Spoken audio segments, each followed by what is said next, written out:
Yo quería tratar con ustedes el tema del arte como una herramienta para generar diálogo, debate y explorar la posibilidad de ser utilizado como un agente de cambio. ¿De dónde nace este interés? Bueno, una de mis principales influencias ha sido mi papá.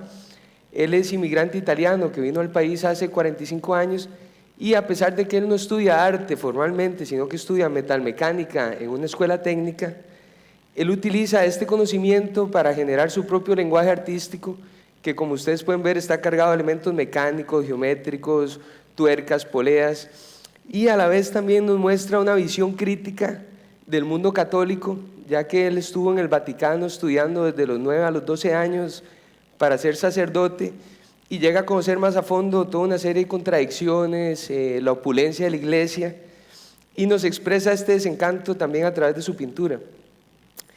En mi caso también sucede algo similar. Yo tampoco estudio arte, sino que estudio arquitectura.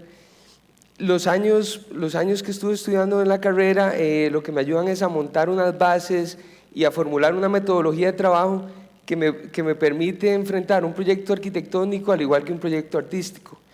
En el 2006 realizo mi primera intervención de arte en un espacio público. Y es un poco, ya cuando empiezo a trabajar en arquitectura me doy cuenta como de esta falta de control, esta falta de planeamiento que hay en la ciudad de San José.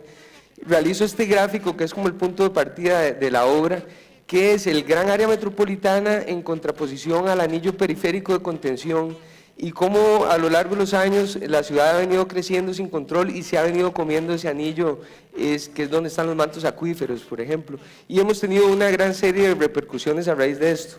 ¿De qué forma quería yo plantear esto con la obra?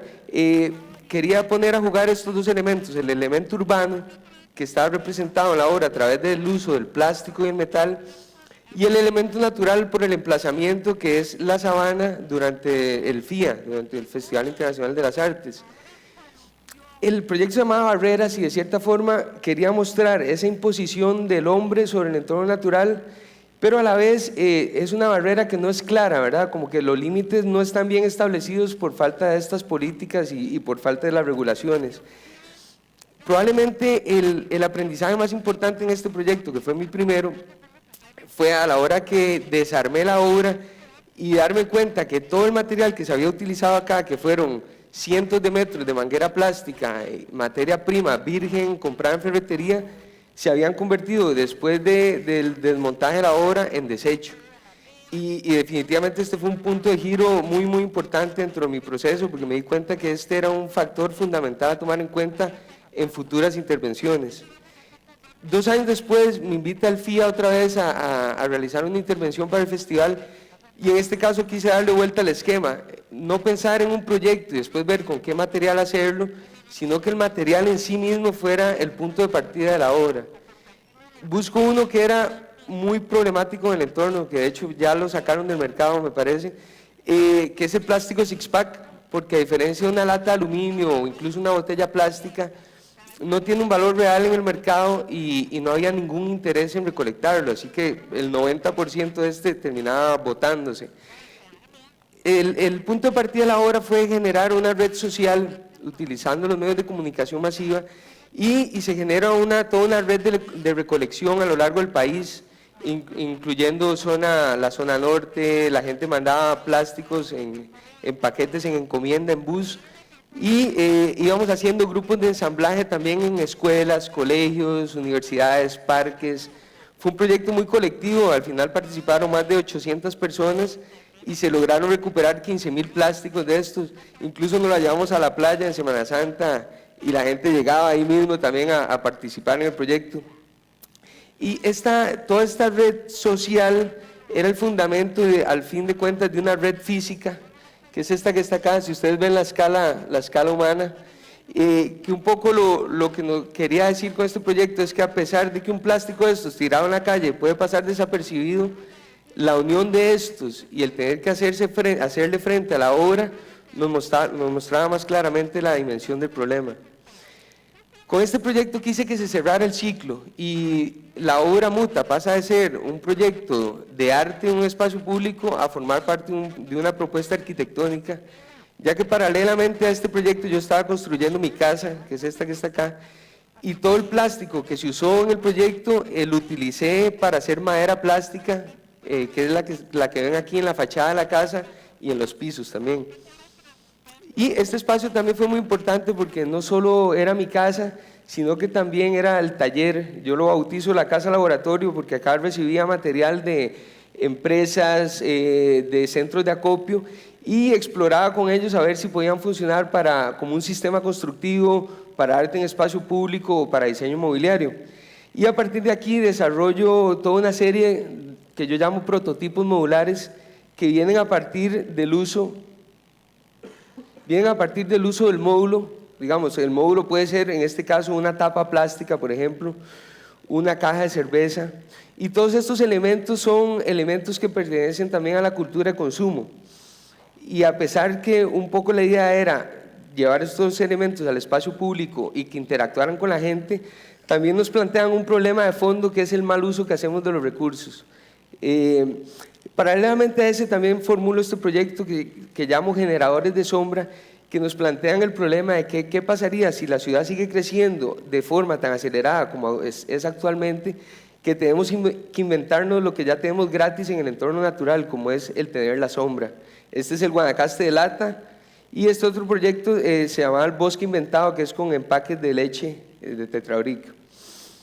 Retomando el tema, después de estos proyectos inicio otra vez una etapa que había iniciado con el proyecto Plásticos de Sixpack, que es el arte como un medio para hacer visible algunas problemáticas que pueden pasar desapercibidas.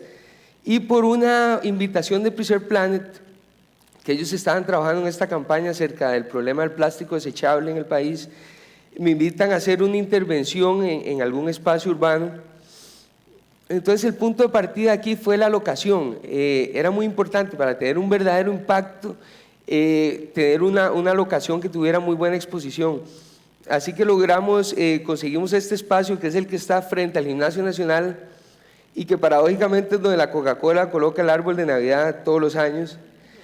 Y bueno, sí quisimos tomar esto a nuestro favor, ¿verdad? Porque de cierta forma era una crítica directa al consumo masivo de plástico, entonces vendría a ser como la contraparte del árbol navideño.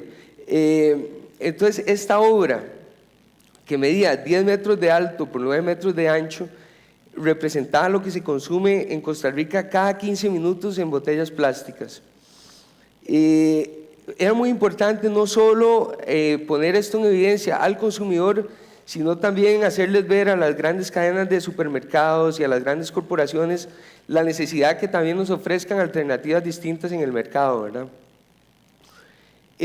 Posteriormente también trabajo en una campaña que están realizando acerca del problema de la contaminación ambiental, y esto viene a partir de unos estudios que hacen con unos filtros que colocan en algunos sectores, y estos absorben la contaminación para después poder ser medida.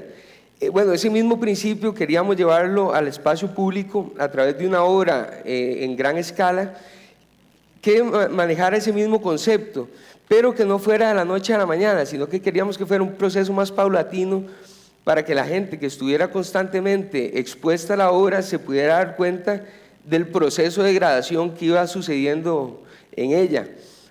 También había una serie de paradas de buses ahí mismo, entonces era como muy fácil que la gente pudiera ir interiorizando este proceso. Entonces esta es la imagen de cuando empezó y 2 meses después cómo terminó la obra. Otra cosa importante también era marcar la necesidad de un cambio en los sistemas de transporte público, ¿verdad? En las tecnologías que prácticamente están obsoletas, y es muy poco lo que se ha hecho al respecto. También quisimos unir fuerzas con la ciencia, y se tomaron algunas muestras de la obra justo unos días antes de desmontar, y se hicieron los estudios a ver qué contaminantes estaban presentes en el ambiente, y resultaron bastante negativas. Habían sulfatos, nitratos, cloruros, en más de 2 veces las concentraciones recomendadas por la Organización Mundial de la Salud. La segunda parte del proyecto, de lo que fue el tsunami de plástico, el que les enseñé hace poco, que era como una ola, la hicimos un año después, que es este que está acá, que tenía algunas diferencias. Primero, la locación. Quería que fuera una locación mucho más céntrica, digamos, que atacara el puro corazón de la ciudad de San José, y que el impacto no fuera tanto a nivel vehicular como fue la primera parte, sino que fuera más a nivel peatonal.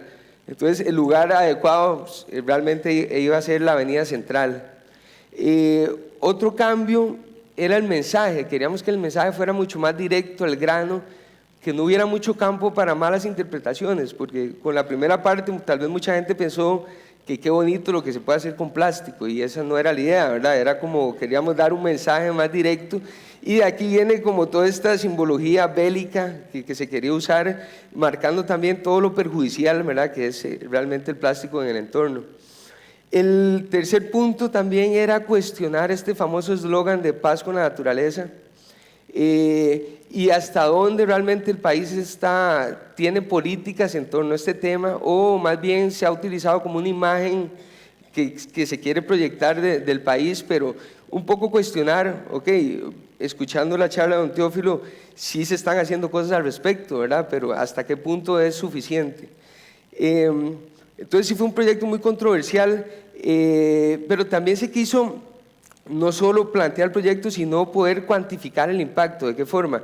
En una exposición, una galería, un museo, podrán asistir 3.000, 5.000 personas a lo largo de todos los días de exhibición, pero acá en la avenida central tenemos hasta 500.000 personas transitando en un mismo día, ¿verdad? Entonces la cantidad de público al que se le puede llegar el mensaje es muy grande. También económicamente se hizo un estudio de cuánto hubiera costado toda la promoción y toda la publicidad obtenida gratuitamente en medios de comunicación, y era de más de 5 veces el costo de la obra, o sea que también el arte puede llegar a ser una herramienta rentable para dar a conocer un problema. Yo sí creo que a través del arte es factible lograr que la gente llegue a cuestionarse sus hábitos de consumo, pero no solo eso, y tal vez más importante, generar la suficiente incomodidad en la gente que tiene el poder político para que estos cambios sean una realidad. Muchas gracias.